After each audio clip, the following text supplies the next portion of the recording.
Hey there, my name's Curtis Lucas and you're watching Empire Building. So I thought I'd take a moment and discuss the controversy surrounding the secret meeting that all the North American Bitcoin miners had with Elon Musk and Michael Saylor over last weekend.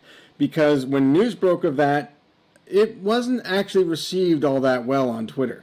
The Bitcoin community didn't like this concept of having all of these high executives from all of these publicly traded companies having a meeting in secret without sharing it with everybody else. I'm going to very quickly explain why everybody is so upset and whether or not there's actually anything that we need to be concerned about.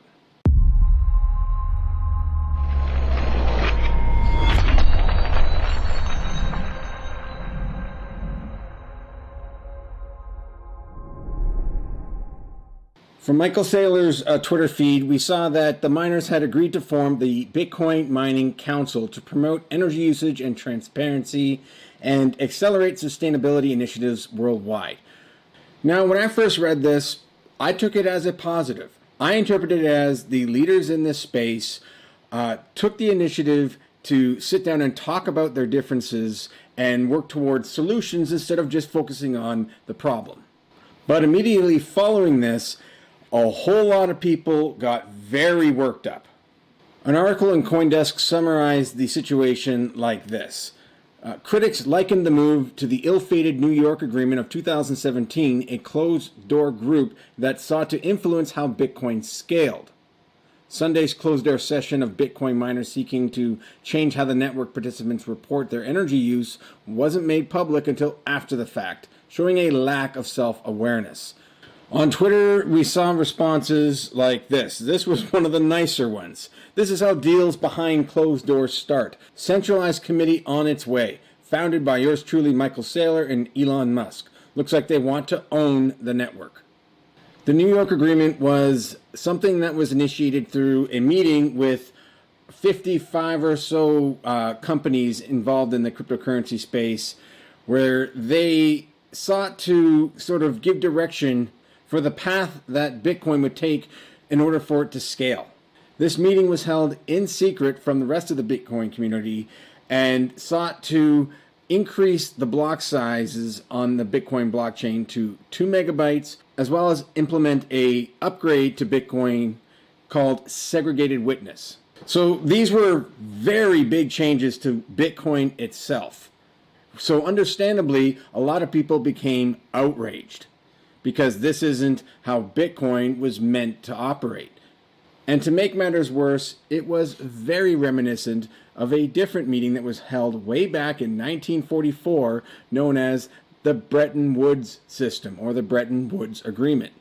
This was the famous meeting where the nations of the world and all of the central banks got together and made an agreement to remove all of their currencies from being pegged to gold.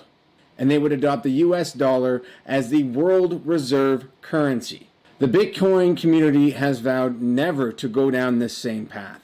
So they are extremely resistant to anything that even looks like this.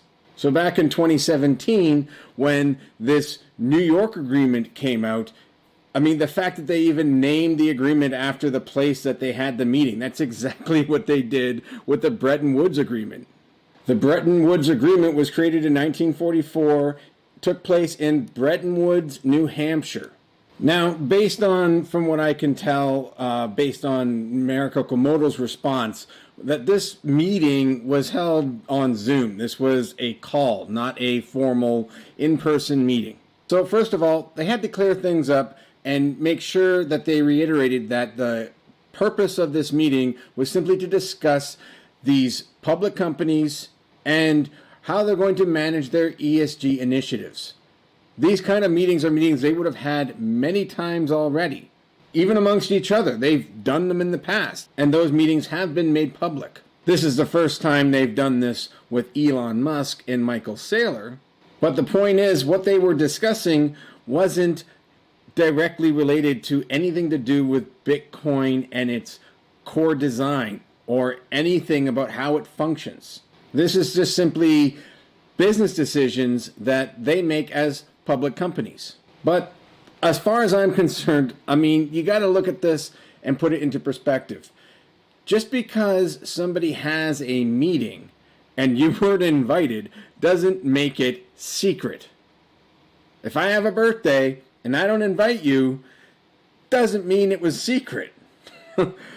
Now, that's not to say that the concerns that a lot of in the Bitcoin community have over these other companies sort of coordinating behind closed doors, when really that, again, is not what was happening here.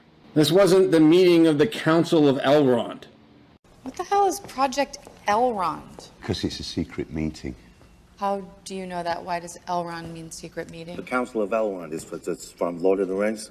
It's the meeting where they decide to destroy the One Ring. I'm going to call something Project Elrond. I would like my code name to be Glorfindel. So, I don't know what they talked about. I don't know what Michael Saylor said to kick this meeting off, but in my imagination, I think it maybe went a little something like this. Strangers from distant lands, friends of old, you've been summoned here to answer the threat of dirty fossil fuels. None can escape it. You will unite or you will fall. Bitcoin miners. Bound to this fate, this one doom. Now, I don't want people to think that I am just making fun of all these people.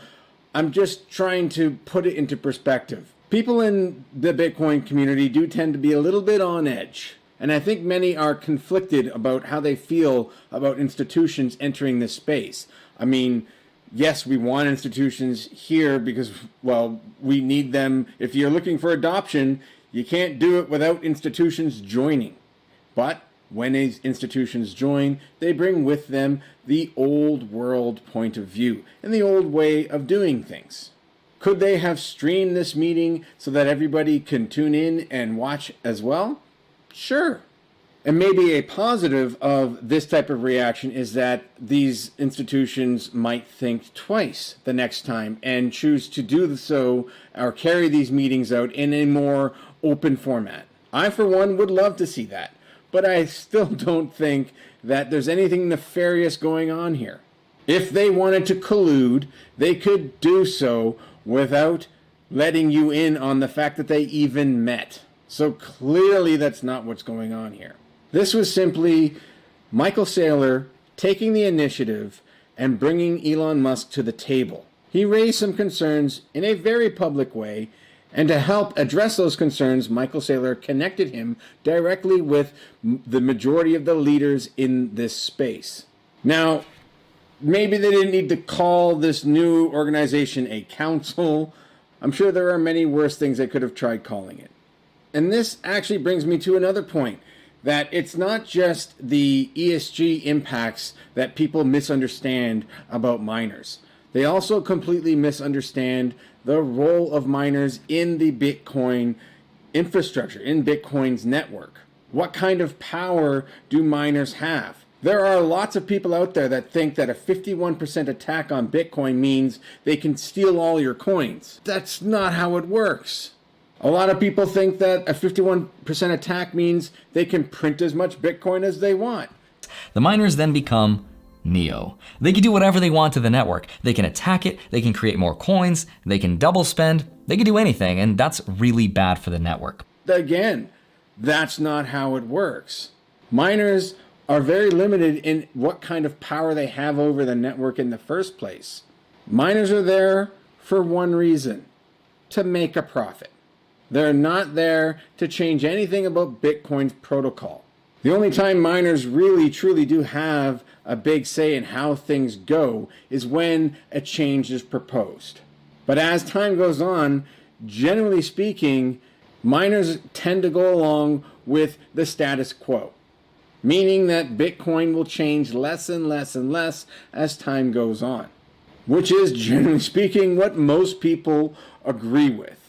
But this new organization, council, whatever you want to call it, they can help educate people and deal with these kinds of narratives as they surface. But people have really got to stop thinking of miners as some kind of boogeyman. But at least here, I'm going to try and do my part. That's all for this one. Now let's get back to empire building.